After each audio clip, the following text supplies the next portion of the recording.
جمعے کے دن کوئی کہے گا اذان 2 ہے، کوئی کہتا ہے اذان 1 ہے۔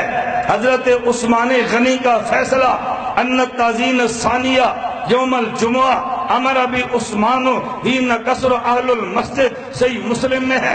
اللہ کے نبی نے فرمایا اختلاف ہو جائے خلیفہ راشد کا فیصلہ مان لینا، رمضان آ رہا ہے، کسی نے کہنا ہے تراویح 8 ہے، کسی نے کہنا ہے تراویح 20 ہے۔ میں خدا کی قسم اٹھا کے کہہ رہا ہوں تراویح 20 ہے، اور 20 رکعت تراویح خود اللہ کے نبی نے پڑھی ہے۔ حدیث مصنف ابن ابی شیبہ میں موجود ہے، حدیث تاریخ جرجان میں موجود ہے، صحابہ نے 20 پڑھی ہے، حضرت جامع ترمذی میں موجود ہے، صحابہ نے 20 پڑھی ہے، مسند الامام زید میں موجود ہے۔ جو تمہیں کہتے ہیں 8 ہے، خدا کی قسم وہ جھوٹ بولتا ہے، میرے پیغمبر کی تراویح سنت 20 ہے۔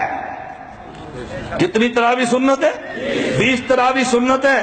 فیصلہ حضرت علی نے دیا، مسند الامام زید، امام زین العابدین، بتا کتنی بہترین سند ہے۔ مسند الامام زید، زید بن علی بن حسین بن علی سارے آل بیت کے راوی ہیں، درمیان میں کوئی راوی بھی نہیں ہے۔ اگر آل بیت کو مانتا ہے تو 20 رکعت تراویح کیوں نہیں مانتا؟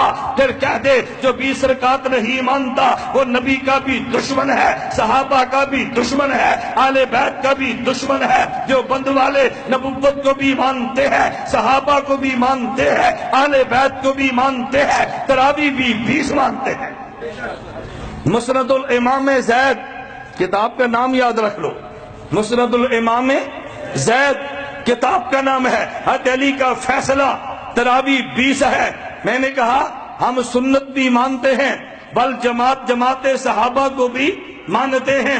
جماعت صحابہ میں 4 خلفاء وہ ہیں جن کی سنت کو نبی نے اپنی سنت قرار دیا ہے۔ تمسکوا بہا فرمایا، عزو علیہ فرمایا۔ اب پیچھے سنتیں 2 ہیں، سنت نبی، سنت خلیفہ، ضمیر ایک کی لائے ہے یہ بتانے کے لیے، یہ دیکھنے میں 2 ہیں، در حقیقت 1 ہے۔ اہل سنت بھی ہیں، بل جماعت بھی ہیں، اور حنفی بھی ہیں۔ کیوں؟ نبی نے کامل دین خدا سے لے کے صحابہ کو دیا ہے، صحابہ نے نبی سے لے کے کامل دین امت کو دیا اور امت میں پھیلا دیا ہے۔ ایک کام باقی تھا، اصحاب پیغمبر نے زبانی لیا، زبانی دیا، نماز پڑھتے دیکھا، نماز پڑھ کے دکھا دی، حج کرتے دیکھا، حج کر کے دکھا دیا، جہاد کرتے دیکھا، جہاد کر کے دکھا دیا، لیکن لکھ کے نہیں دیا۔ اب ضرورت تھی کہ دین لکھ کے دے دیا جاتا۔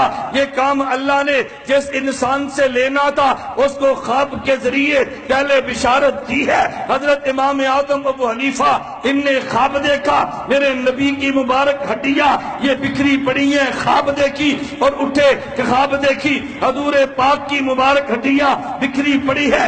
امام ابو حنیفہ نے جمع کی، بڑے پریشان ہو گئے، ہمارا نظریہ، ہمارے نبی کا جسم محفوظ بھی ہے، جسم زندہ بھی ہے، یہ میں نے کیا دیکھا؟ بڑے پریشان ہوئے، اپنے شاگرد کو بھیجا کہ جاؤ امام ابن سیرین سے خواب کی تعبیر پوچھو۔ امام ابن سیرین کے پاس گئے، کہا یہ خواب کس نے دیکھی ہے؟ امام ابو حنیفہ نے فرمایا میرا نام نہ لینا، تعبیر پوچھنا۔ امام ابن سیرین فرمانے لگے خواب دیکھنے والا کون ہے؟ کہا جی جس نے دیکھی، مجھے نام بتانے سے منع کیا۔ امام ابن سیرین فرمانے لگے یہ خواب ابو حنیفہ کے علاوہ کوئی نہیں دیکھ سکتا، بتائیے کس نے دیکھی؟ کہا جی انہوں نے دیکھی۔ کہا پھر ان کو مبارک دو کہ نبی کا دین جو دنیا میں پھیل گیا ہے، نبی کی سنتیں جو دنیا میں پھیل گئی ہیں، ان کو ایک جگہ جمع کرنے کا کام اللہ ابو حنیفہ سے لے گا۔ امام سیوطی شافی ہے اور لکھتے ہیں انو اول من دبنا علم شریعہ ورتبہ ابوابا، وہ ابو حنیفہ تھا جس نے سب سے پہلے دین کو لکھ کے امت کے حوالے کیا ہے، اس کا نام نعمان ابو حنیفہ ہے۔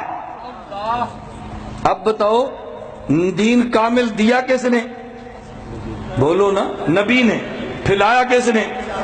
اور لکھوایا کس نے؟ ذرا نکتہ سمجھنا، لکھوایا کس نے؟ امام ابو حنیفہ نے نا۔ اچھا جب صحابہ نے پہنچایا ہے تو جس بندے نے لکھوانا تھا وہ صحابہ کے دور میں آتا یا بعد میں آتا؟ بتاؤ نا. اس لیے اللہ نے اس بندے کا انتخاب کیا جس نے 70 صحابہ کو دیکھا ہے اور جس نے 70 صحابہ کا زمانہ پایا ہے اور جس نے 7 صحابہ کو دیکھا ہے. امام ابو حنیفہ نے 70 کا زمانہ پایا اور 7 کو دیکھا ہے اور صحابہ کے زمانے میں آیا ہے. خدا نے ابو حنیفہ سے دین کے لکھوانے کا کام لیا. ہم نسبت ان کی طرف کرتے ہیں تو خود کو حنفی کہتے ہیں.